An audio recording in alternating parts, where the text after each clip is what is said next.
नमस्कार मित्रांनो, तुमचे स्वागत आहे आपल्या यूट्यूब चॅनलवर. आजची बातमी आहे सोलापूर जिल्ह्यातील अक्कलकोटमधून, जिथे अन्न व औषध प्रशासनाचे अधिकारी तुकाराम मुंढे यांनी भेसळखोरांवर धडक कारवाई केली आहे. अक्कलकोट शहरात गेल्या काही दिवसांपासून भेसळयुक्त अन्नपदार्थ विकले जात असल्याची तक्रारी येत होत्या. या तक्रारीची दखल घेत अन्न व औषध प्रशासनाचे विशेष पथक तयार केले आणि स्वतः अधिकारी तुकाराम मुंढे यांनी मोहीम हाती घेतली. या मोहिमेत मिठाईची दुकाने, किराण्याची दुकाने, डेअरी उत्पादनांनी विकलेल्या दुकानांची तपासणी करण्यात आली. तपासणीत अनेक ठिकाणी भेसळ आढळून आली. काही पदार्थांचे नमुने तपासणीसाठी प्रयोगशाळेत पाठवण्यात आले.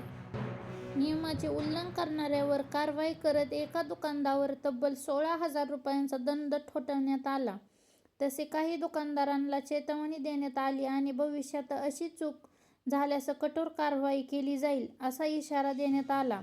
या कारवाईनंतर अक्कलकोट शहरातील नागरिकांनी समाधान व्यक्त केले.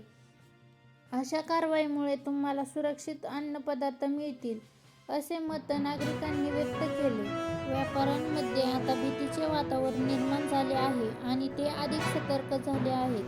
मित्रांनो, तुकाराम मुंढे यांची ही कारवाई खूप महत्त्वाची आहे, कारण आपल्या आरोग्याशी कोणतीही तडजोड होऊ नये. अशा ताज्या बातम्यांसाठी चॅनलला सबस्क्राईब करा, व्हिडिओला लाईक करा आणि शेअर करायला विसरू नका.